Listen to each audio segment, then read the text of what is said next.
गण गंधर्व सबै सुख बासी, जमपुर गया पुकार सुन। कुरलावण जी नरक निवासी, गहने तरियो नेक नाम,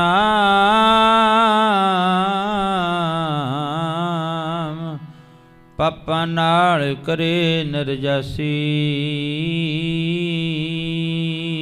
तन तन राजा जन कै,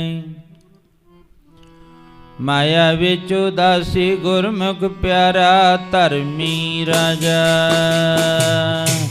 माया विच उदासी, गुरमुख प्यारा धर्मी राजा।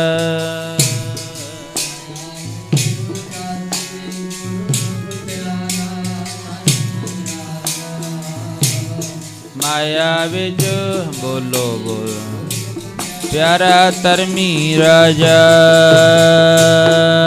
विच उदासी गुरमुख प्यारा धर्मी राजा।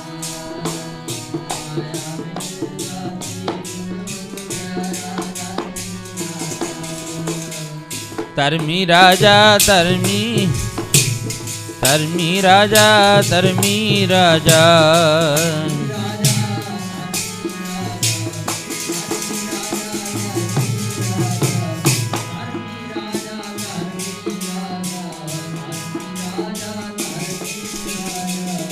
माया विच उदासी, गुरमुख प्यारा गुरमुख प्यारा। माया विच उदासी, गुरमुख प्यारा धर्मी राजा।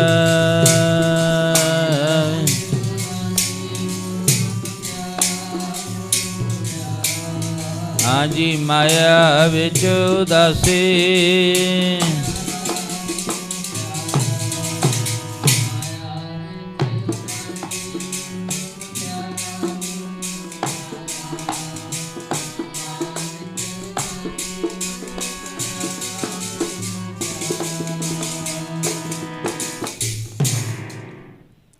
परम सत्कारयोग गुरां की साजी नवाजी साध संगत जी, संध्या दे समय नूं मुख रखदिआं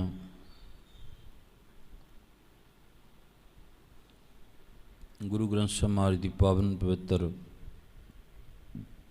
निੱਘੀ गोद अंदर सज करके संक्रांत के दिहाड़े नूं मुख रखदिआं जो कल नूं एक जेठ की संग्रांद है ते उत्थे अज वैसाख का महीना समाप्त हो रहा है। इस करके साहिब सच्चे पातशाह महाराज जी फरमान करते हैं, हर जेठ जड़ंदा लोड़ीए, जिसे अगे सब निबन। इस करके जेठ का महीना जिहड़ा है वो समाप्त हो रहा। वाहिगुरू जी वो प्रकाश हो रहा तो बैसाख का महीना समाप्त हो रहा है अज। इस करके साहिब सच्चे पातशाह महाराज जी ने फरमान कराया है,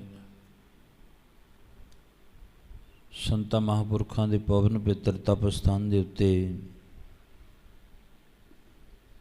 जिथे नेम रोजाना की तरह वो हो रहा है। सुबासा जी की वार शाम नूं आरती आरता रहरा साहब के पाठ हुंदे हन। इस करके आओ कुछ घड़ियाँ थोड़ा जिहा समा गुरु के पावन पवित्र चरणों के नाल जुड़ना आपां ने, क्योंकि परपाटी संत महाराज बाबा नारायण सिंह जी मौनी महापुरखों की चलाई हुई है। इस दिन पहला पिछे प्रभात फेरियां भी करते रहे। अज वाले दिन शाम नूं प्रभात फेरी हुंदी, फिर संगत चलो जिवें जिवें उस संगत का बहन घटदा गया तो हुण भी सरकार वालों जिहड़ा वो लॉकडाउन है, करफ्यू लग्या, तुहानूं पता ही है सब संगतां नूं। ਉਸ ਦੇ ਸੰਬੰਧ ਵਿੱਚ ਵੀ ਬਹੁਤਾ ਇਕੱਠ ਨਹੀਂ ਕਰਨਾ।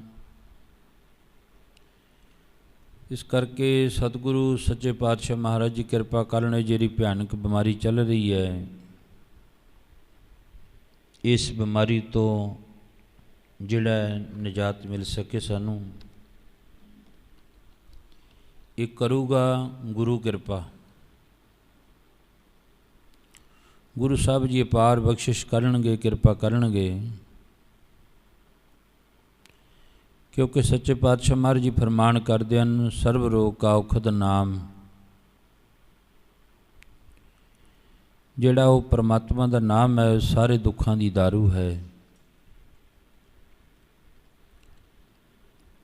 ਇਸ ਕਰਕੇ ਸਾਹਿਬ ਸੱਚੇ ਪਾਤਸ਼ਾਹ ਮਹਾਰਾਜ ਜੀ ਕਹਿੰਦੇ, ਜਿਹੜਾ ਪਰਮਾਤਮਾ ਦਾ ਨਾਮ ਜਪਦਾ ਹੈ, ਉਹਦੇ ਉੱਤੇ ਰੱਬ ਦੀ ਬਖਸ਼ਿਸ਼ ਹੁੰਦੀ ਹੈ, ਕਿਰਪਾ ਹੁੰਦੀ ਹੈ। ਕਿਉਂਕਿ ਬਾਣੀ ਦਾ ਹੀ ਪ੍ਰਤਾਪ ਹੈ। ਹੁਣੇ ਹੀ ਭਾਈ ਗੁਰਦਾਸ ਜੀ ਦੀ ਵਾਰ ਦੀ ਸੰਝ ਕੀਤੀ ਹੈ। ਭਾਈ ਗੁਰਦਾਸ ਜੀ ਲਿਖਦੇ ਨੇ, ਭਗਤ ਵੱਡਾ ਰਾਜਾ ਜਨ ਕੈ, ਗੁਰਮੁਖ ਮਾਇਆ ਵਿੱਚ ਉਦਾਸੀ। ਰਾਜੇ ਬੜੇ ਹੋਏ ਨੇ, ਪਰ ਸਾਰੇ ਰਾਜਿਆਂ ਦੇ ਨਾਲੋਂ ਵੱਡਾ ਰਾਜਾ ਭਾਈ ਗੁਰਦਾਸ ਜੀ ਨੇ ਲਿਖਿਆ ਵੀ ਉਹ ਮਹਾਰਾਜਾ ਜਨਕ ਹੋਇਆ, ਜਿਹੜਾ ਬੜਾ ਪ੍ਰਤਾਪਸ਼ਾਲੀ ਮਹਾਰਾਜਾ ਜਨਕ ਹੋਇਆ, ਜਿਹਨੂੰ ਗੁਰੂ ਘਰ ਵਿੱਚ ਜਗ੍ਹਾ ਮਿਲੀ ਹੈ। ਕਿਉਂਕਿ ਜਿਹਨੂੰ ਭਾਈ ਗੁਰਦਾਸ ਜੀ ਨੇ ਨਵਾਜ ਦਿੱਤਾ, ਕਿਉਂਕਿ ਭਾਈ ਗੁਰਦਾਸ ਜੀ ਦੀ ਇਹ ਬਾਣੀ ਹੈ, ਪੱਕੀ ਬਾਣੀ ਇਹਨੂੰ ਆਖਦੇ ਹਨ। ਤੇ ਉਸ ਭਾਈ ਗੁਰਦਾਸ ਜੀ ਨੇ ਲਿਖ ਦਿੱਤਾ, ਭਗਤ ਵੱਡਾ ਰਾਜਾ ਜਨ। ਕਹਿੰਦੇ ਸਭ ਨਾਲੋਂ ਵੱਡਾ ਰਾਜਾ ਸੀ, ਭਗਤ ਵੀ ਸੀ, ਰਾਜਾ ਵੀ ਸੀ ਤੇ ਵੱਡਾ ਵੀ ਸੀ। ਬਾਕੀ ਮਹਾਰਾਜਾ ਹਰੀ ਚੰਦ, ਮਹਾਰਾਜਾ ਰਣਜੀਤ ਸਿੰਘ ਜੀ, ਹੋਰ ਕਿੰਨੇ ਰਾਜਿਆਂ ਦਾ ਜ਼ਿਕਰ ਕਰਿਆ, ਉਹਨਾਂ ਨੂੰ ਸਾਰਿਆਂ ਨੂੰ ਰਾਜੀ ਆਖਿਆ, ਜਾਂ ਵੱਧ ਤੋਂ ਵੱਧ ਮਹਾਰਾਜੇ ਕਹਿਤਾ ਹੋਣਾ, ਪਰ ਵੱਡਾ ਰਾਜਾ ਨਹੀਂ ਕਿਸੇ ਨੂੰ ਕਿਹਾ ਹੋਣਾ। ਜੇ ਵੱਡਾ ਰਾਜਾ ਕਿਹਾ ਤਾਂ ਭਾਈ ਗੁਰਦਾਸ ਜੀ ਨੇ ਕਿਹਾ, ਭਗਤ ਵੱਡਾ ਰਾਜਾ ਜਨ। ਕਹਿੰਦੇ ਵੱਡਾ ਰਾਜਾ ਸੀ ਭਗਤ ਜਨਕ ਜੀ, ਜਿਹੜੇ ਕਿਉਂ? ਗੁਰਮੁਖ ਮਾਇਆ ਵਿੱਚ ਉਦਾਸੀ, ਮਾਇਆ ਦੇ ਵਿੱਚ ਰਹਿੰਦੇ ਹੋਏ ਵੀ ਜਿਹੜੇ ਉਦਾਸ ਸਨ। ਇਸ ਕਰਕੇ ਚਲੋ ਮੈਂ ਅਰਜ਼ ਕਰ ਰਿਹਾ ਸੀ ਵੀ ਭਾਵੇਂ ਅੱਜ ਜੋ ਜਿਹੜਾ ਲੋਕਡਾਊਨ ਚੱਲ ਰਿਹਾ ਹੈ, ਕਰਫਿਊ ਲੱਗਿਆ ਹੋਇਆ ਹੈ, ਅੱਜ ਲੋਕ ਆਪੋ ਆਪਣੇ ਘਰਾਂ ਵਿੱਚ ਬੰਦ ਨੇ ਸਾਰੇ, ਪਰ ਫਿਰ ਵੀ ਜਿੱਥੇ ਲੋਕਾਂ ਦੇ ਘਰਾਂ ਨੂੰ ਤਾਲੇ ਲੱਗੇ ਹੋਏ ਨੇ, ਲੋਕ ਦਾ ਭਾਵ ਜਿੰਦਾ, ਵੀ ਉਹ ਜਿਹੜੇ ਲੋਕਾਂ ਦੇ ਘਰਾਂ ਨੂੰ ਜਿੰਦੇ ਲੱਗੇ ਹੋਏ ਨੇ, ਤੇ ਉੱਥੇ ਗੁਰੂ ਘਰਾਂ ਦੇ ਜਿੰਦੇ ਜਿਹੜੇ ਉਹ ਅੱਜ ਖੁੱਲ੍ਹੇ ਨੇ, ਗੁਰੂ ਦੇ ਦਰਬਾਰ ਖੁੱਲ੍ਹੇ ਨੇ, ਗੁਰੂ ਘਰਾਂ ਦੇ ਜਿਹੜੇ ਜਿੰਦੇ ਨੇ ਉਹ ਖੁੱਲ੍ਹੇ ਹਨ। ਕਿਉਂਕਿ ਅੱਜ ਗੁਰੂ ਘਰਾਂ ਦੇ ਵਿੱਚੋਂ ਥਾਂ ਥਾਂ 'ਤੇ ਜਿਹੜਾ ਉਹ ਲੰਗਰ ਬਣ ਕੇ ਗਰੀਬਾਂ ਵਾਸਤੇ ਜਾ ਰਿਹਾ ਹੈ। ਭੋਜਨ ਜਿਹੜਾ ਛਕਾ ਕੇ ਆਉਣਾ ਘਰਾਂ ਵਿੱਚ ਜਾ ਕੇ ਵੱਡਾ ਪੁੰਨ ਹੈ। ਕਿਉਂਕਿ ਸਮੇਂ ਅਨੁਸਾਰ ਇਹ ਜਿਹੜਾ ਚੱਲਦਾ ਆਇਆ, ਸ਼ੇਰੇ ਪੰਜਾਬ ਰਾਜਾ ਰਣਜੀਤ ਸਿੰਘ ਵੇਲੇ ਵੀ ਇਹ ਸਮਾਂ ਆਇਆ, ਉਦੋਂ ਕਾਲ ਪੈ ਗਿਆ ਸੀ। ਸ਼੍ਰੀ ਗੁਰੂ ਹਰਕ੍ਰਿਸ਼ਨ ਮਹਾਰਾਜ ਜੀ ਵੇਲੇ ਚੇਚਕ ਦੀ ਬਿਮਾਰੀ ਦਿੱਲੀ ਵਿੱਚ ਪਈ,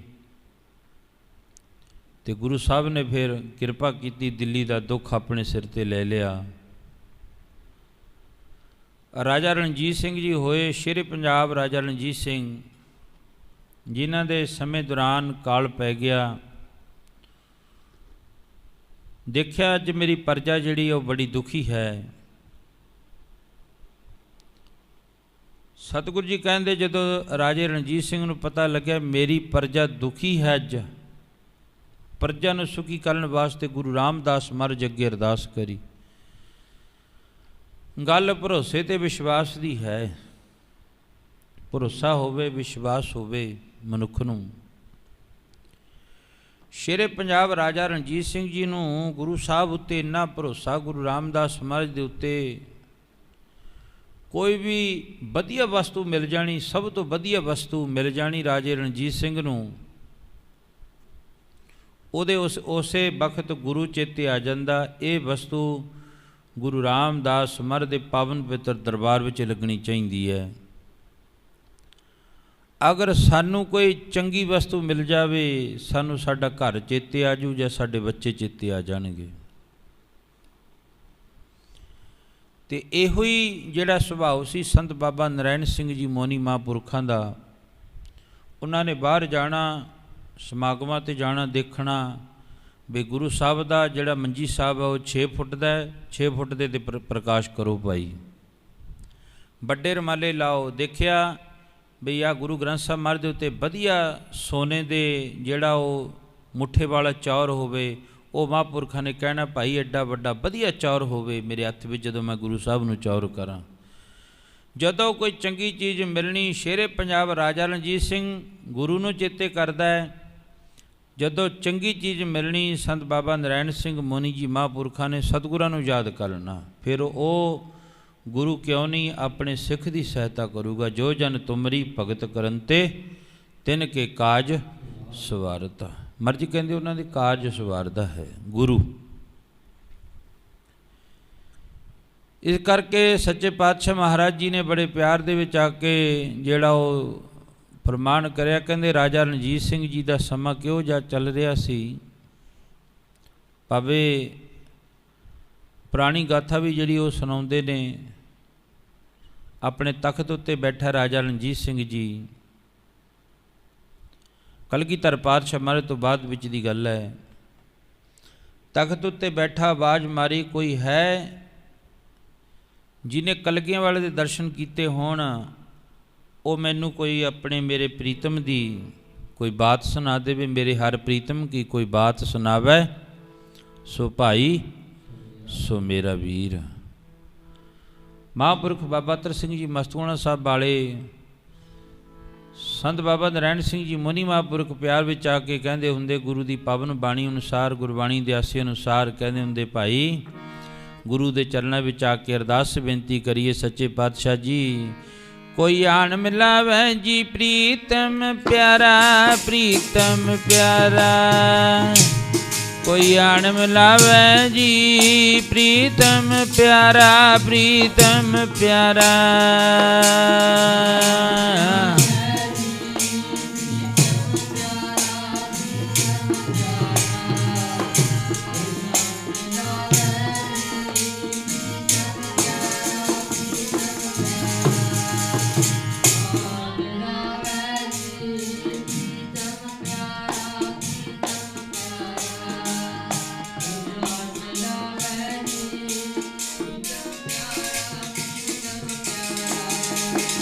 ਬਸ ਰਾਜਾ ਰਣਜੀਤ ਸਿੰਘ ਵੀ ਇਹ ਅਰਜ਼ ਕਰਦਾ। ਇੱਕ ਬਜ਼ੁਰਗ ਬਾਬਾ ਨਿਹੰਗ ਸਿੰਘ ਜਿਹਦੇ ਦਮਾਲਾ ਸਜਿਆ ਹੋਇਆ, ਕਲਗੀਧਰ ਪਾਤਸ਼ਾਹ ਮਹਾਰਾਜ ਦਾ ਬਾਣਾ ਪਾਇਆ। ਮਹਾਰਾਜ ਜੀ ਨੇ ਕਿਹਾ ਸੀ, ਖਾਲਸੇ ਮੈਂ ਹੂੰ ਕਰੂ ਨਿਵਾਸ। ਉਹ ਬਜ਼ੁਰਗ ਬਾਬਾ ਰਾਜੇ ਰਣਜੀਤ ਸਿੰਘ ਦੇ ਦਰਬਾਰ ਵਿੱਚ ਬੈਠਾ, ਦਮਾਲਾ ਸਜਿਆ ਹੋਇਆ, ਚਿੱਟਾ ਸੁੰਦਰ ਦਾੜਾ ਹੈ, ਪ੍ਰਤਾਪਸ਼ਾਲੀ ਚਿਹਰਾ ਹੈ, ਬੈਠਾ ਰਾਜੇ ਰਣਜੀਤ ਸਿੰਘ ਦੇ ਦਰਬਾਰ ਵਿੱਚ ਉਹ ਬਜ਼ੁਰਗ ਬਾਬਾ। ਰਾਜੇ ਰਣਜੀਤ ਸਿੰਘ ਨੇ ਦੇਖਿਆ ਸਭ ਤੋਂ ਵਡੇਰੀ ਉਮਰ ਦਾ ਬਾਬਾ ਲੱਗਦਾ, ਉੱਠ ਕੇ ਕੋਲ ਚਲਿਆ ਗਿਆ, ਹੱਥ ਬੰਨ੍ਹ ਕੇ ਕੋਲ ਬੈਠ ਗਿਆ। ਬਾਬਾ ਤੇਰੀ ਉਮਰ ਕਿੰਨੀ ਕੁ ਹੈ? ਉਸ ਬਜ਼ੁਰਗ ਬਾਬੇ ਨੇ ਆਖਿਆ, ਮੇਰੀ 110 ਸਾਲ ਦੀ ਉਮਰ ਹੈ। ਰਾਜੇ ਰਣਜੀਤ ਸਿੰਘ ਨੇ ਅਗਲਾ ਵਚਨ ਹੱਥ ਬੰਨ੍ਹ ਕੇ ਆਖਿਆ, ਮੇਰੇ ਹਰ ਪ੍ਰੀਤਮ ਕੀ ਕੋਈ ਬਾਤ ਸੁਣਾਵੇ। ਇਸ ਤਰ੍ਹਾਂ ਹੱਥ ਬੰਨ੍ਹ ਲਏ ਬਾਬਾ। ਫਿਰ ਤਾਂ ਕਲਗੀਆਂ ਵਾਲੇ ਦੇ ਦਰਸ਼ਨ ਕੀਤੇ ਐ। ਬਜ਼ੁਰਗ ਬਾਬਾ ਨਿਹੰਗ ਸਿੰਘ ਅੱਖਾਂ 'ਤੇ ਹੱਥ ਰੱਖ ਲਿਆ, ਬਸਤਰ ਰੱਖ ਲਿਆ, ਉੱਚੀ ਉੱਚੀ ਰੋਣ ਲੱਗ ਪਿਆ। ਬਾਬਾ ਮੈਂ ਤਾਂ ਤੈਨੂੰ ਇਉਂ ਪੁੱਛਦਾ ਸੀ ਵੀ ਤੂੰ ਕਲਗੀਆਂ ਵਾਲੇ ਦੇ ਦਰਸ਼ਨ ਕੀਤੇ ਆ ਕਿ ਨਹੀਂ ਕੀਤੇ? ਆਪਣੇ ਆਪ ਨੂੰ ਸੰਭਾਲ ਕੇ 5-4 ਮਿੰਟਾਂ ਦੇ ਵਿੱਚ ਬਜ਼ੁਰਗ ਬਾਬੇ ਨੇ ਆਖਿਆ, ਮੈਂ ਦਰਸ਼ਨ ਵੀ ਕਰੇ ਹੈ ਅਤੇ ਨਾਲ ਨਾਲ ਮੈਂ ਨਾ ਕਲਗੀਆਂ ਵਾਲੇ ਦੇ ਪਾਵਨ ਪਿੱਤਰ ਹਸਤ ਕਮਲਾਂ 'ਚੋਂ ਅੰਮ੍ਰਿਤਪਾਨ ਵੀ ਕੀਤਾ ਹੈ। ਸ਼ੇਰੇ ਪੰਜਾਬ ਰਾਜਾ ਰਣਜੀਤ ਸਿੰਘ ਜੀ ਉੱਠ ਕੇ ਉਸ ਬਜ਼ੁਰਗ ਬਾਬੇ ਨਿਹੰਗ ਸਿੰਘ ਦੇ ਚਰਨਾਂ ਤੇ ਸੀਸ ਝੁਕਾਇਆ, ਮੱਥਾ ਟੇਕਿਆ ਤੇ ਹੱਥ ਬੰਨ੍ਹ ਲਏ, ਬਾਬਾ ਚੱਲ ਮੇਰੇ ਤਖਤ ਉੱਤੇ ਬੈਠ ਚੱਲ ਕੇ। ਰਾਜੇ ਰਣਜੀਤ ਸਿੰਘ ਨੇ ਆਪਣੇ ਤਖਤ ਤੇ ਬਜ਼ੁਰਗ ਬਾਬੇ ਨੂੰ ਬਿਠਾ ਲਿਆ, ਆਪ ਥੱਲੇ ਬਹਿ ਗਿਆ ਚਰਨਾਂ ਵਿੱਚ। ਬਾਬਾ ਮੈਨੂੰ ਕੋਈ ਕਲਗੀਆਂ ਵਾਲੇ ਮਹਾਰਾਜ ਦੀ ਹੱਡ ਬੀਤੀ ਕਥਾ ਸੁਣਾ,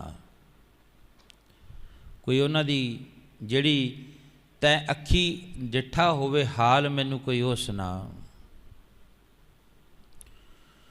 ਬਜ਼ੁਰਗ ਬਾਬਾ ਕਹਿਣ ਲੱਗਿਆ, ਜਦੋਂ ਕਲਗੀਧਰ ਪਾਤਸ਼ਾਹ ਮੱਝ ਨੇ ਆਨੰਦਗੜ੍ਹ ਦਾ ਕਿਲ੍ਹਾ ਛੱਡਿਆ ਨਾ, ਚਮਕੌਰ ਸਾਹਿਬ ਦਾ ਜੰਗ ਹੋਇਆ, ਸਰਸਾ ਤੇ ਵਿਛੋੜੇ ਪੈ ਗਏ। ਮੱਝ ਦੀ ਘੁੰਮਦੇ ਘੁਮਾਉਂਦਿਆਂ ਇਸ ਜਗ ਸੰਸਾਰ ਨੂੰ ਤਾਰਦਿਆਂ ਮਾਲਵੇ ਦੀ ਧਰਤੀ ਦੇ ਵਿੱਚ ਭਾਈ ਕੇ ਦਿਆਲਪੁਰੇ ਜਫਰਨਾਮਾ ਲਿਖਿਆ, ਫਤਿਹ ਦੀ ਚਿੱਠੀ ਲਿਖੀ। ਮਹਾਰਾਜ ਜੀ ਇੱਧਰ ਦੀ ਹੁੰਦਿਆਂ ਹੋਇਆਂ ਮੁਕਤਸਰ ਦਾ ਜੰਗ ਸਮਾਪਤ ਕਰਕੇ ਨਾ, ਉਦੋਂ ਬਾਅਦ ਫਿਰ ਸਾਬੋ ਕੀ ਤਲਵੰਡੀ ਦਮਦਮਾ ਸਾਹਿਬ ਆ ਗਏ, ਜਿੱਥੋਂ ਦਾ ਭਾਈ ਡੱਲਾ ਸਰਦਾਰ ਸੀ, ਉੱਥੇ ਮਹਾਰਾਜ ਜੀ ਆ ਗਏ।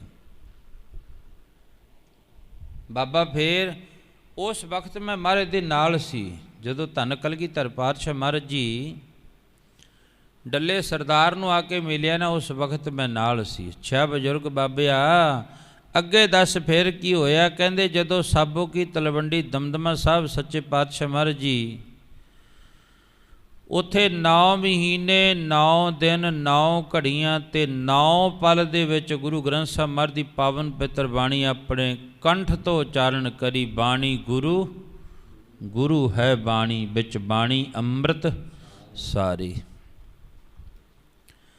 ਬਜ਼ੁਰਗ ਬਾਬਾ ਹੱਥ ਬੰਨ੍ਹ ਕੇ ਬੈਠਾ ਹੈ।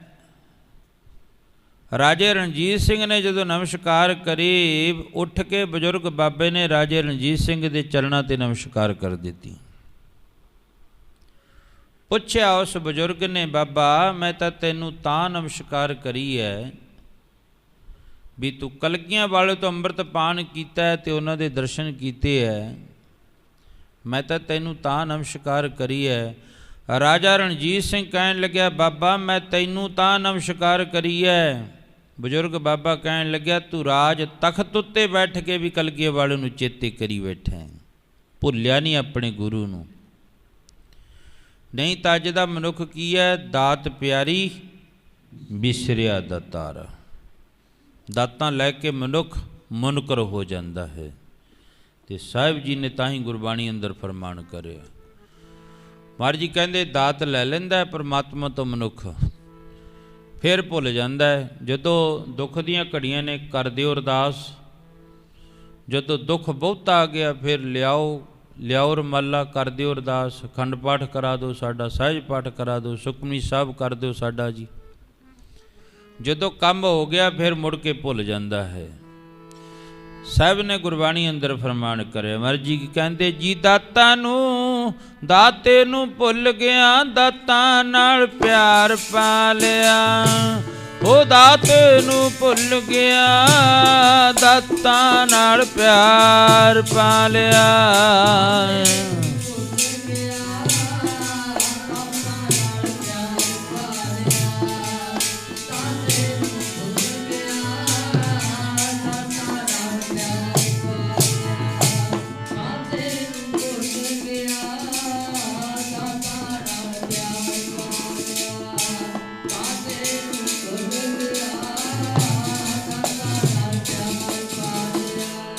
ਜੀ ਦਾਤੇ ਨੂੰ ਭੁੱਲ ਗਿਆ, ਦਾਤਾਂ ਨਾਲ ਪਿਆਰ, ਦਾਤੇ ਨੂੰ ਭੁੱਲ ਗਿਆ, ਦਾਤਾਂ ਨਾਲ ਪਿਆਰ ਪਾ ਲਿਆ।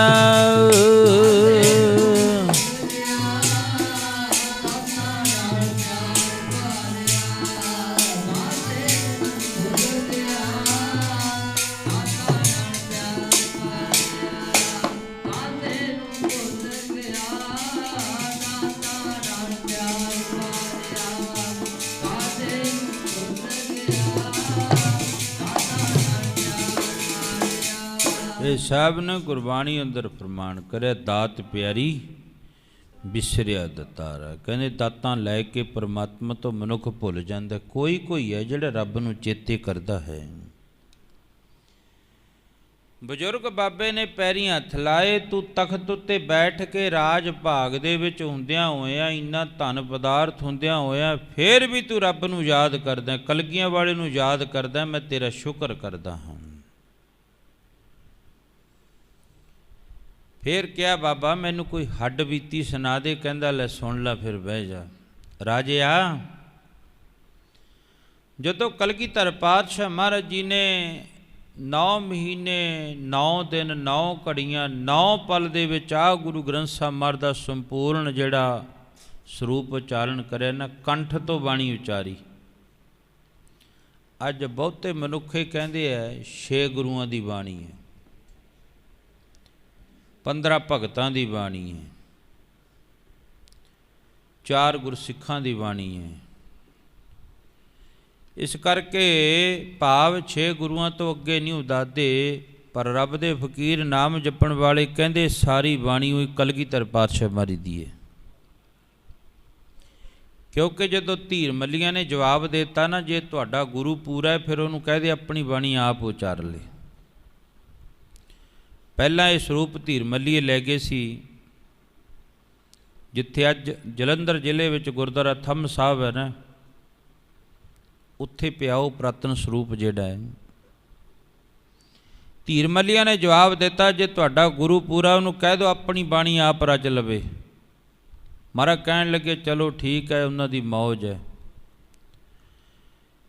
ਫਿਰ ਸਤਿਕਾਰਯੋਗ ਅਮਰ ਸ਼ਹੀਦ ਬਾਬਾ ਦੀਪ ਸਿੰਘ ਜੀ, ਭਾਈ ਸਾਹਿਬ ਭਾਈ ਮਨੀ ਸਿੰਘ ਜੀ ਸਿੰਘ ਸਾਹਿਬ, ਜਿਨ੍ਹਾਂ ਨੂੰ ਲਾ ਕੇ ਫਿਰ ਗੁਰਬਾਣੀ ਦਾ ਜਿਹੜਾ ਉਚਾਰਨ ਕਰਿਆ, 50 ਸਿੰਘ ਲੱਗੇ ਮਹਾਰਾਜ ਦੀ ਉਸ ਸੇਵਾ ਦੇ ਵਿੱਚ। 50 ਸਿੰਘ ਸੰਪੂਰਨ ਬਾਣੀ ਦਾ ਉਚਾਰਨ ਹੋ ਗਿਆ। ਇੱਕ ਓਂਕਾਰ ਤੋਂ ਲੈ ਕੇ 18 10 20 ਤੱਕ ਬਾਣੀ ਲਿਖੀ ਗਈ। ਮਹਾਰਾਜ ਪਹਿਲੇ ਪਹਿਰ ਬਾਣੀ ਲਿਖਾਉਂਦੇ ਨੇ, ਦੂਜੇ ਪਹਿਰ ਅਰਥ ਕਰਦੇ ਨੇ, ਪਿਛਲੇ ਪਹਿਰ ਅਰਥ ਕਰਦੇ ਨੇ। ਪਹਿਲਾ ਪਹਿਰ 6 ਤੋਂ 9 ਵਜੇ ਤੱਕ, ਤੇ ਤੀਸਰਾ ਪਹਿਰ ਜਿਹੜਾ ਬਣਦਾ ਹੈ, ਜਿਵੇਂ 4 ਪਹਿਰ ਦੀ ਰਾਤਰੀ ਹੈ, 4 ਪਹਿਰ ਦਾ ਦਿਨ ਹੈ, ਇਹਨੂੰ ਦੂਜੇ ਲੋਟ 24 ਘੰਟੇ ਕਹਿ ਦਿੰਦੇ ਨੇ, 12 ਰਾਤ ਦੇ ਤੇ 12 ਦਿਨ ਦੇ। ਪਰ ਗੁਰਮਤਿ ਅਨੁਸਾਰ 4 ਪਹਿਰ ਦੀ ਰਾਤਰੀ ਅਰਦਾਸ ਵਿੱਚ ਕਿਹਾ ਜਾਂਦਾ ਨੇ, 4 ਪਹਿਰ ਦੀ ਰਾਤਰੀ ਤੇ 4 ਪਹਿਰ ਦਾ ਦਿਨ। ਪਹਿਲਾ ਪਹਿਰ ਦਿਨ ਦਾ ਸ਼ੁਰੂ ਹੁੰਦਾ 6 ਤੋਂ 9, 9 ਤੋਂ 12, 12 ਤੋਂ 3 ਤੇ 3 ਤੋਂ ਜਿਹੜਾ 6, ਇਹ ਦਿਨ ਦਾ ਜਿਹੜਾ ਤੀਸਰਾ ਪਹਿਰ ਬਣਦਾ। ਮਹਾਰਾਜ ਜੀ ਪਹਿਲੇ ਪਹਿਰ ਬਾਣੀ ਉਚਾਰਨ ਕਰਦੇ ਨੇ, ਤੇ ਤੀਸਰੇ ਪਹਿਰ ਮਹਾਰਾਜ ਜੀ ਉਹਨਾਂ ਦੇ ਅਰਥ ਕਰਦੇ ਨੇ। 50 ਸਿੰਘ ਲੱਗੇ, 50 ਦੇ 50 ਵਧੇ ਮੁਕਤ ਹੋ ਗਏ ਬਾਣੀ ਸੁਣ ਕੇ ਗੁਰੂ ਦੀ। ਐਡਾ ਵੱਡਾ ਗੁਰੂ ਦੀ ਬਾਣੀ ਵਿੱਚ ਪ੍ਰਤਾਪ ਹੈ। ਮਹਾਰਾਜ ਜੀ ਕਹਿੰਦੇ, ਕੋਈ ਧਿਆਨ ਲਾ ਕੇ ਬਾਣੀ ਸੁਣੇ, ਸਾਵਧਾਨ ਇਕਾਗਰ ਚੀਤ। ਇਸ ਪਾਵਨ ਪਿੱਤਰ ਬਾਣੀ ਨੂੰ ਕੋਈ ਧਿਆਨ ਲਾ ਕੇ ਚਿੱਤ ਲਾ ਕੇ ਸੁਣੇ, ਤੇ ਫਿਰ ਬਾਣੀ ਧਿਆਨ ਲਾ ਕੇ ਸੁਣੀ ਜਾਵੇ, ਸੁਣਾਉਣ ਵਾਲਾ ਵੀ ਵਧੀਆ ਹੋਵੇ ਤੇ ਸੁਣਨ ਵਾਲਾ ਵੀ ਹੋਵੇ। ਤੇ ਸੱਚੇ ਪਾਤਸ਼ਾਹ ਕਹਿੰਦੇ ਫਿਰ ਆ ਜਿਹੜੀਆਂ ਆ ਭਿਆਨਕ ਬਿਮਾਰੀਆਂ ਕਰੋਨਾ ਦੀਆਂ ਚੱਲ ਰਹੀਆਂ, ਕੋਈ ਵੱਡੀ ਗੱਲ ਨਹੀਂ ਹੈ। ਕਿਉਂ? ਗੁਰਬਾਣੀ ਵਿੱਚ ਹਾਮੀ ਭਰ ਦਿੱਤੀ, ਮਹਾਰਾਜ ਨੇ ਦੁੱਖ ਰੋਗ ਸੰਤਾਪ ਉਤਰੇ, ਸੁਣੀ ਸੱਚੀ ਬਾਣੀ। ਮਹਾਰਾਜ ਜੀ ਕਹਿਣ ਲੱਗੇ, ਫਿਰ ਤੇਰੇ ਦੁੱਖ ਤੇ ਪਾਪ ਸਾਰੇ ਭੱਜ ਜਾਣਗੇ। ਜੇ ਮਨ ਵਿੱਚ ਇਹ ਹੋਇਆ ਸਾਵਧਾਨ ਇਕਾਗਰ ਚੀਤ, ਚਿੱਤ ਇਕਾਗਰ ਕਰਕੇ ਬਾਣੀ ਪੜ੍ਹੀ ਜਾਵੇ ਤੇ ਚਿੱਤ ਇਕਾਗਰ ਕਰਕੇ ਬਾਣੀ ਸੁਣੀ ਜਾਵੇ। ਮਹਾਰਾਜ ਜੀ ਕਹਿਣ ਲੱਗੇ, ਫਿਰ ਜਦੋਂ 50 ਦੇ 50 ਸਿੰਘ ਵਧੇ ਮੁਕਤ ਹੋ ਗਏ, ਸੱਚਖੰਡ ਜਾਣ ਲੱਗੇ ਨਾ, ਮਹਾਰਾਜ ਜੀ ਨੇ 2 ਸਿੱਖਾਂ ਦੀ ਬਾਂਹ ਫੜ ਲਈ, ਸਿੰਘ ਸਾਹਿਬ ਭਾਈ ਮਨੀ ਸਿੰਘ ਜੀ ਤੇ ਅਨੋਖੇ ਅਮਰ ਸ਼ਹੀਦ ਬਾਬਾ ਦੀਪ ਸਿੰਘ ਜੀ। 48 ਸਿੰਘ ਵਧੇ ਮੁਕਤ ਹੋ ਕੇ ਸੱਚਖੰਡ ਚਲੇ ਗਏ। 2 ਸਿੱਖਾਂ ਦੀ ਮਹਾਰਾਜ ਜੀ ਨੇ ਬਾਂਹ ਫੜ ਲਈ, ਤੁਹਾਤੋਂ ਸੇਵਾ ਲੈਣੀ ਹੈ, ਤੁਹਾਡੇ ਨਾਂ ਤੇ ਟਕਸਾਲਾਂ ਚੱਲਣਗੀਆਂ। ਇਹ ਬਜ਼ੁਰਗ ਬਾਬਾ ਦੱਸ ਰਿਹਾ ਰਾਜਾ ਰਣਜੀਤ ਸਿੰਘ ਨੂੰ। ਫਿਰ ਸ਼੍ਰੀ ਅਖੰਡ ਪਾਠ ਸਾਹਿਬ ਹੋਇਆ ਪਹਿਲਾ, ਜਿਹਦੇ ਵਿੱਚ 25 ਸਿੱਖ ਲੱਗੇ। ਰਾਜਾ ਜਦੋਂ ਇਹ ਸੰਪੰਨ ਹੋ ਗਿਆ ਸਾਰਾ ਕਾਰਜ ਨਾ, ਸ਼ਾਮ ਦਾ ਵਕਤ ਹੋਇਆ, ਮਹਾਰਾਜ ਜੀ ਆਪਣੇ ਤੰਬੂ ਵਿੱਚ ਬਿਰਾਜਦੇ, ਕਿਉਂਕਿ ਉਦੋਂ ਬਿਲਡਿੰਗ ਤਾਂ ਬਣੀ ਨਹੀਂ ਸੀ, ਤੰਬੂ ਲੱਗੇ ਹੋਏ ਸੀ। ਤੰਬੂ ਜਿੱਥੇ ਅੱਜ ਤਖਤ ਸਾਹਿਬ ਬਣਿਆ ਹੋਇਆ ਉੱਥੇ ਕਲਗੀਧਰ ਪਾਤਸ਼ਾਹ ਮਹਾਰਾਜ ਦਾ ਤੰਬੂ ਸਜਿਆ ਹੋਇਆ ਸੀ। ਰਾਜਿਆ ਸਾਡੇ ਆਲੇ ਦੁਆਲੇ ਤੰਬੂ ਸਜੇ ਸੀ, ਬੀਆਬਾਨ ਧਰਤੀ ਪਈ ਸੀ ਸਾਰੀ। ਰਾਤ ਦਾ ਸਮਾਂ ਹੋ ਗਿਆ, ਕਾਲੀ ਬੋਲੀ ਹਨੇਰੀ ਚੜ੍ਹ ਆਈ ਤੇ ਕਲਗੀਧਰ ਪਾਤਸ਼ਾਹ ਮਹਾਰਾਜ ਦਾ ਹੁਕਮ ਸੀ 25 ਸਿੱਖਾਂ ਦਾ ਦਿਨੇ ਪਹਿਰਾ ਹੁੰਦਾ ਮਹਾਰਾਜ ਦੇ ਤੰਬੂ ਦੇ ਆਲੇ ਦੁਆਲੇ ਤੇ 25 ਸਿੱਖਾਂ ਦਾ ਰਾਤ ਨੂੰ ਹੁੰਦਾ ਸੀ। ਇਹੀ ਭਾਣਾ ਜਿਹੜਾ ਹਜ਼ੂਰ ਸਾਹਿਬ ਨੰਦੇੜ ਦੀ ਧਰਤੀ ਉੱਤੇ ਵਰਤਿਆ। ਮਹਾਰਾਜ ਜੀ ਰਾਤ ਨੂੰ ਬਿਰਾਜਮਾਨ ਨੇ, 25 ਸਿੱਖ ਪਹਿਰੇ 'ਤੇ ਨੇ ਤੇ 25 ਜਿਨ੍ਹਾਂ ਨੇ ਦਿਨੇ ਪਹਿਰਾ ਲਾਤਾ ਨਾ, ਰਾਤ ਨੂੰ ਨੇੜੇ ਰਾਸ ਪੈਂਦੀ ਹੈ, ਰਾਸ। ਉਹਨਾਂ ਨੇ ਕਿਹਾ ਵੀ ਆਪਣਾ ਤਾਂ ਜਿਹੜਾ ਪਹਿਰਾ ਸਮਾਪਤ ਹੋ ਗਿਆ, ਹੁਣ ਰਾਤ ਵਾਲੇ ਆਪੇ ਹੀ ਪਹਿਰਾ ਦੇਣਗੇ, ਆਪਾਂ ਚੱਲਦੇ ਹਾਂ ਰਾਸ। ਮਹਾਰਾਜ ਤਾਂ ਆਰਾਮ ਕਰਦੇ ਨੇ, ਆਪਾਂ ਰਾਸ ਦੇਖ ਆਉਣਾ ਹੈ। ਉਹ ਚਲੇ ਗਏ ਰਾਸ ਵੇਖਣ ਵਾਸਤੇ, ਬੈਠੇ ਰਾਸ ਵਿੱਚ ਨੇ, ਪਰ ਮਨ ਇਸ ਤਰ੍ਹਾਂ ਵੀ ਜੇ ਕਲਗੀਧਰ ਪਾਤਸ਼ਾਹ ਮਹਾਰਾਜ ਨੂੰ ਪਤਾ ਲੱਗ ਗਿਆ ਸੁਬਹ ਅੰਮ੍ਰਿਤ ਵੇਲੇ ਪਤਾ ਨਹੀਂ ਕੀ ਸਜ਼ਾ ਦੇਣਗੇ। ਉੱਧਰ ਜਿਹੜੇ ਮਹਾਰਾਜ ਦੇ ਤੰਬੂ ਦੇ ਆਲੇ ਦੁਆਲੇ ਬੈਠੇ ਸੀ ਉਹ ਕਹਿੰਦੇ ਮਹਾਰਾਜ ਤਾਂ ਸੁੱਤੇ ਪਏ ਨੇ, ਆਪਾਂ ਵੀ ਦੇਖ ਆਉਂਦੇ ਰਾਸ। ਉਹ ਸਰੀਰ ਕਰਕੇ ਤੰਬੂ ਕੋਲ ਬੈਠੇ ਨੇ, ਮਨ ਕਰਕੇ ਰਾਸ ਵਿੱਚ ਨੇ। ਜਿਹੜੇ ਰਾਸ ਵਿੱਚ ਬੈਠੇ ਨੇ ਉਹ ਸਰੀਰ ਕਰਕੇ ਉੱਥੇ, ਮਨ ਕਰਕੇ ਕਲਗੀਧਰ ਪਾਤਸ਼ਾਹ ਮਹਾਰਾਜ ਦੇ ਤੰਬੂ ਕੋਲ ਬੈਠੇ ਨੇ। ਸੁਬਹ ਅੰਮ੍ਰਿਤ ਵੇਲਾ ਹੋਇਆ, ਮਹਾਰਾਜ ਨੇ ਇਸ਼ਨਾਨ ਧਿਆਨ ਕਰਿਆ, ਨਿਤਨੇਮ ਕਰਿਆ, ਦਰਬਾਰ ਸਜ ਗਿਆ। ਮਹਾਰਾਜ ਜੀ ਨੇ ਸਭ ਤੋਂ ਪਹਿਲੇ ਵਚਨ ਕਰਿਆ, ਗੈਰ ਹਾਜ਼ਰ ਹਾਜ਼ਰ, ਹਾਜ਼ਰ ਗੈਰ ਹਾਜ਼ਰ। ਸਿੱਖ ਕਹਿਣ ਲੱਗੇ ਮਹਾਰਾਜ ਜੀ ਸਮਝ ਨਹੀਂ ਲੱਗੀ। ਕਹਿੰਦੇ ਜਿਹੜੇ ਰਾਤ ਸਾਡੇ ਤੰਬੂ ਦੇ ਆਲੇ ਦੁਆਲੇ ਸੀ ਉਹ ਸਿੱਖ ਖੜੇ ਹੋ ਜੋ, 25 ਕੇ ਲਗਤ ਖੜੇ ਹੋ ਗਏ, ਛਾਲਾਂ ਮਾਰੀਆਂ ਉਹਨਾਂ ਨੇ। ਜਿਹੜੇ ਰਾਸ ਵੇਖਣ ਗਏ ਸੀ ਉਹ ਵੀ ਖੜੇ ਹੋ ਜੋ, ਵਿਚਾਰੇ ਕੰਬਦੇ ਜੇ ਉੱਠਣ ਇਸ ਤਰ੍ਹਾਂ ਹੈ, ਉਹ ਵੀ ਖੜੇ ਹੋ ਗਏ।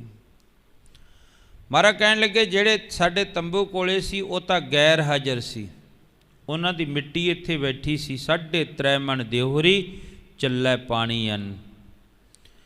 ਉਹ ਸਰੀਰ ਕਰਕੇ ਇੱਥੇ ਬੈਠੇ ਸੀ, ਮਨ ਕਰਕੇ ਰਾਸ ਵਿੱਚ ਸੀ। ਜਿਹੜੇ ਰਾਸ ਵਿੱਚ ਗਏ ਹੋਏ ਸੀ ਉਹ ਮਨ ਕਰਕੇ ਸਾਡੇ ਤੰਬੂ ਕੋਲੇ ਸੀ ਤੇ ਤਨ ਕਰਕੇ, ਸਰੀਰ ਕਰਕੇ ਉੱਥੇ ਬੈਠੇ ਸੀ। ਮਹਾਰਾਜ ਜੀ ਕਹਿੰਦੇ ਗੁਰੂ ਦੇ ਘਰ ਦੇ ਵਿੱਚ ਤਨ ਤੇ ਮਨ ਦੀ ਹਾਜ਼ਰੀ ਲੱਗਦੀ ਹੈ, ਤਨ ਦੀ ਵੀ ਲੱਗਦੀ ਹੈ, ਮਨ ਦੀ ਵੀ ਲੱਗਦੀ ਹੈ। ਇਹ ਗੱਲਾਂ ਬਜ਼ੁਰਗ ਬਾਬਾ ਰਾਜੇ ਰਣਜੀਤ ਸਿੰਘ ਨੂੰ ਦੱਸਦਾ। ਰਾਜੇ ਆ ਰਾਤ ਦਾ ਸਮਾਂ ਹੋਇਆ, ਜਿਹੜੇ 25 ਸਿੱਖ ਰਾਤ ਨੂੰ ਪਹਿਰੇ ਵਿੱਚ ਸੀ ਨਾ, ਉਹਨਾਂ 'ਚ ਵਿੱਚ ਮੇਰੀ ਵੀ ਡਿਊਟੀ ਸੀ। ਉਹ ਬਜ਼ੁਰਗ ਬਾਬਾ ਦਾਦਾ ਜੀ ਦੀ 110 ਸਾਲ ਦੀ ਉਮਰ ਹੈ। ਰਾਤ ਨੂੰ ਕਾਲੀ ਬੋਲੀ ਹਨੇਰੀ ਚੜ੍ਹ ਆਈ, ਅਸੀਂ ਮਹਾਰਾਜ ਦੇ ਤੰਬੂ ਦੇ ਆਲੇ ਦੁਆਲੇ ਬੈਠੇ ਹਾਂ, ਪਹਿਰਾ ਦੇ ਰਹੇ ਨਾਲੇ ਬਾਣੀ ਦਾ ਜਾਪ ਕਰ ਰਹੇ ਹਾਂ। ਹਨੇਰੀ ਬੜੀ ਜ਼ੋਰਾਂ 'ਤੇ ਆਈ, ਜਿਹਨੇ ਦਰਖਤਾਂ ਦੇ ਦਰਖਤ ਪੱਟ ਦਿੱਤੇ। ਮਹਾਰਾਜ ਦੇ ਜਿਹੜੇ ਤੰਬੂ ਦੇ ਵਿੱਚ ਇੱਕ ਮਿਸਾਲ ਚੱਲਦੀ ਹੈ, ਸਾਡੇ ਵੀ ਸਾਰੇ ਤੰਬੂਆਂ ਵਿੱਚ ਮਿਸਾਲਾਂ ਚੱਲਦੀਆਂ ਨੇ। ਹਨੇਰੀ ਬਹੁਤੀ ਤੇਜ਼ ਹੋਈ, ਮਿਸਾਲਾਂ ਬੁਝ ਗਈਆਂ, ਹਨੇਰਾ ਹੋ ਗਿਆ। ਸਾਡੇ ਵਾਲੇ ਤੰਬੂ ਵੀ ਪੱਟ ਕੇ ਮਾਰੇ ਹਨੇਰੀ ਨੇ। ਮਹਾਰਾਜ ਦੇ ਤੰਬੂ ਦੇ ਆਲੇ ਦੁਆਲੇ ਰੱਸੇ ਪਾਏ ਹੋਏ ਸੀ, ਅਸੀਂ ਰੱਸਿਆਂ ਨੂੰ ਫੜ ਕੇ ਬੈਠ ਗਏ ਪੂਰੇ ਜ਼ੋਰ ਨਾਲ। ਜਦੋਂ ਉਹਨਾਂ ਰੱਸਿਆਂ ਨੂੰ ਫੜ ਕੇ ਬੈਠੇ ਨਾ ਰਾਜਿਆ, ਤੇ ਕਲਗੀਧਰ ਪਾਤਸ਼ਾਹ ਮਹਾਰਾਜ ਦੇ ਜਿਹੜੀ ਤੰਬੂ ਦੇ ਵਿੱਚ ਮਿਸਾਲ ਚੱਲਦੀ ਸੀ, ਹਵਾ ਤੇਜ਼ ਹੋ ਗਈ, ਉਹ ਵੀ ਬੁਝ ਗਈ। ਆਲੇ ਦੁਆਲੇ ਸਾਰੇ ਹਨੇਰਾ ਪਿਆ, ਹਨੇਰੀ ਰਾਤ ਹੈ। ਪਰ ਜਿਸ ਤੰਬੂ ਵਿੱਚ ਕਲਗੀਧਰ ਪਾਤਸ਼ਾਹ ਮਹਾਰਾਜ ਜੀ ਬਿਰਾਜਮਾਨ ਸਨ ਰਾਜਿਆ, ਉਹ ਕਲਗੀਧਰ ਪਾਤਸ਼ਾਹ ਮਹਾਰਾਜ ਦੇ ਚਿਹਰੇ ਦਾ ਇੰਨਾ ਪ੍ਰਤਾਪ ਸੀ, ਅਸੀਂ ਉਹਨਾਂ ਦੇ ਚਿਹਰੇ ਦੇ ਪ੍ਰਤਾਪ ਦੇ ਚਾਨਣੇ ਦੇ ਵਿੱਚ ਹੀ ਸਾਰੇ ਰਾਤ ਰੱਸਾ ਫੜ ਕੇ ਬੈਠੇ ਰਹੇ। ਮੈਂ ਇਦੋਂ ਵੱਧ ਕੇ ਹੋਰ ਤੈਨੂੰ ਕੀ ਦੱਸਾਂ, ਉਹਨਾਂ ਦੀ ਜਿਹੜੇ ਕੌਤਕ, ਅਜਬ ਕੌਤਕ ਸੀ ਕਲਗੀਧਰ ਪਾਤਸ਼ਾਹ ਮਹਾਰਾਜ ਜੀ ਦੇ।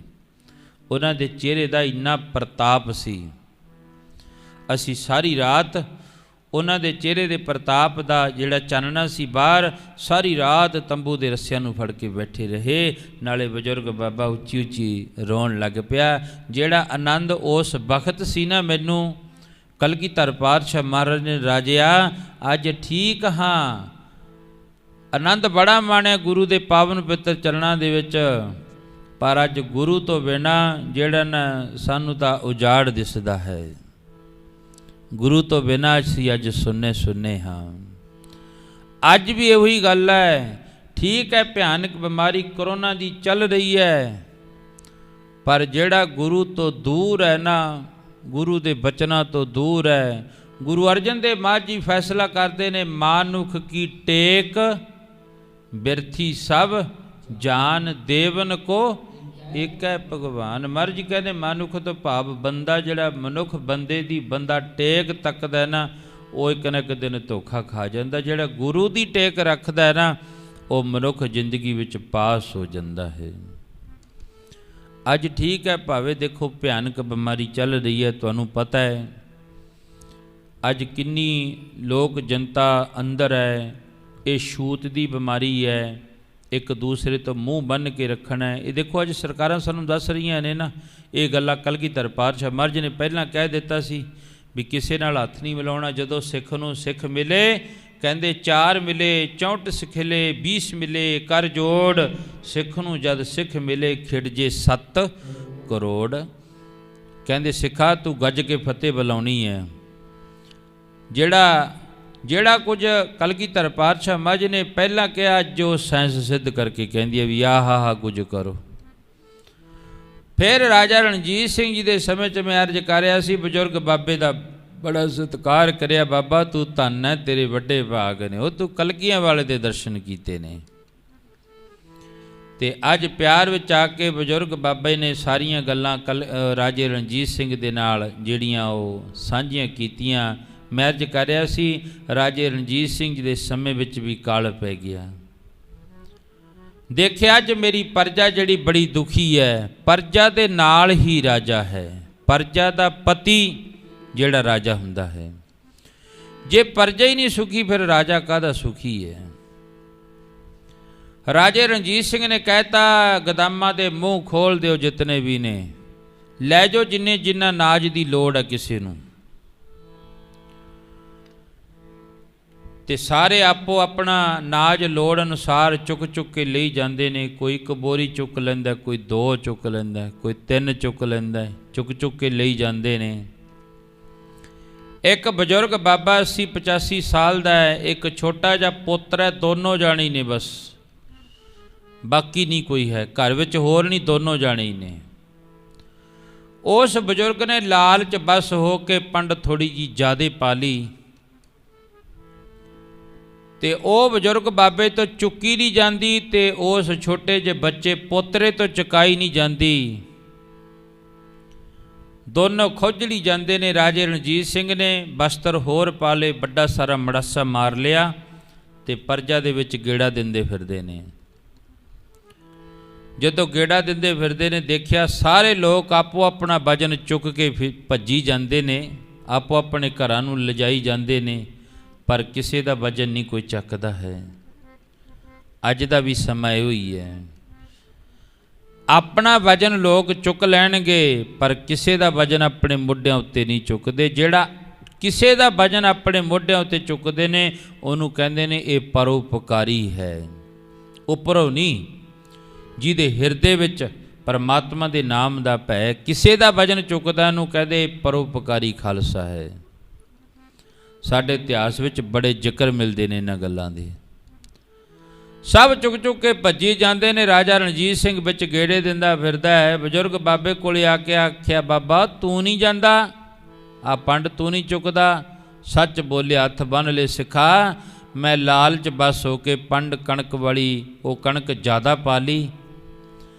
मैं बजुर्ग है, 80-85 साल की मेरी उम्र है, मैं इत्थों चुकी नहीं जाती, मेरे पोतरे तो चुकाई नहीं जाती, पर लोग सारे आपो अपना चक चक के भज्जी जाते ने। राजे रणजीत सिंह ने उस बजुर्ग की पंड अपने सिर ते चुक ली। लै बाबा मैं तेरे घरे छड्ड के आउना हाँ। इनू कहंदे परोपकारी गुरां प्यारा। लै बाबा मैं छड्ड के आउना तेरे घर। बजुर्ग बाबे की पंड चुके राजा रणजीत सिंह अगे अगे हो गया, बजुर्ग बाबा पिछे है, पोतरा पिछे है। देखिया छोटा जा घर है, निक्का जा फिड़का लग्या होया है। बाबे ने परां कर दिता। राजे रणजीत सिंह ने अंदर जाके पंड रख दी। जदों पंड रख के मुड़ लग्या, बजुर्ग बाबे ने राजे रणजीत सिंह का चोला फड़ लिया। वो तू कौन है? जिहदे मन विच दया आ गई, तू कौन है? तू गुरां दा कोई सिख है, गुरु दे बाला नेड़े है कोई तू, ते किरपा करके दस तू कौन है? बाबा तैं की लैना है, मैं तो तेरा सेवक हाँ। हम कूकर तेरे दरबार, भौके अगे बदन पसार। बाबा मैं तो संगत का एक सेवादार हाँ। नहीं फिर भी दस कौन है तेरे मन में इन्नी दयाई, वो मैनू तो किसी ने पंड चकाई भी नहीं है, तो तू मेरे घरे छड्ड के गया है, ये तो बड़ी किरपा की है तैं। राजे रणजीत सिंह ने मुख तो पल्ला लाता, बाबा हाँ तो मैं संगत दा कूकर, पर दुनिया के लोग पता मैनू की कहते ने। ये गल संत बाबा नरैण सिंह मोनी जी महाराज भी पढ़ते होंगे हो। की कहते जी संगत दा कूकर लोकी मैनू कहते राजा, संगत दा कूकर जी लोकी मैनू कहते राजा।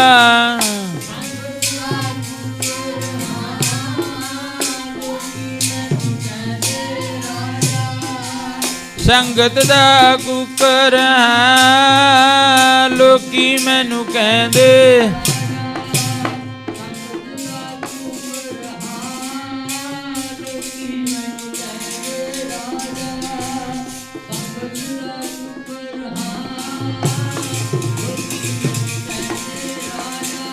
जी संगत दा कूकर जी लोकी मैनू कहंदे राजा, संगत दा कूकर जी लोकी मैनू कहंदे राजा।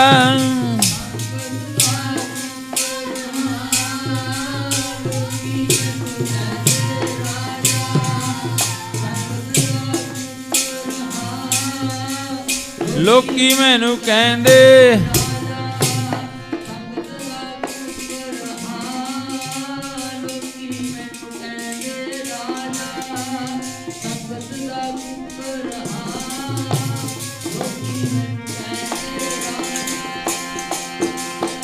ਬਜ਼ੁਰਗ ਬਾਬਿਆ मैं तो संगत का एक सेवादार हाँ। इस करके वो भी समा सी फिर राजे रणजीत सिंह ने ਜਿਹੜਾ ਉਹ ਪ੍ਰਜਾ ਦਾ ਇੰਨਾ ਖਿਆਲ ਰੱਖਿਆ।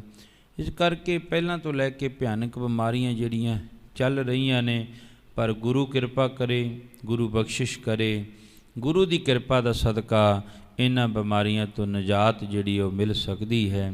ਸੋ ਕੱਲ੍ਹ ਨੂੰ ਸੰਗਰਾਂਦ ਹੈ, ਜੇਠ ਦੀ 1 ਜੇਠ ਹੈ, ਵੈਸਾਖ ਦਾ ਮਹੀਨਾ ਸਮਾਪਤ ਹੋ ਗਿਆ।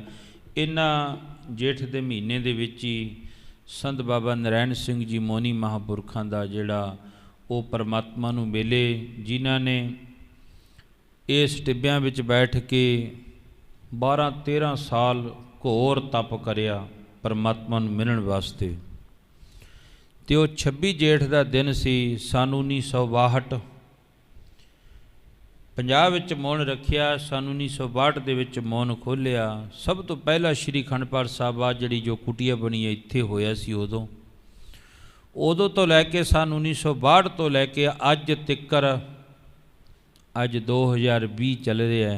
इस तरह ये जिहड़ा जोड़ मेला हर एक साल दी साल चलदा है। इस करके आ जिहड़े हुण दिन चल रहे ने, शायद भी अगे जे तां होर वध गया तो यह जोड़ मेला जोड़ा अगलियां तरीकों के जिमें भी प्रबंधकों का चलो हुक्म होया, क्योंकि सरकार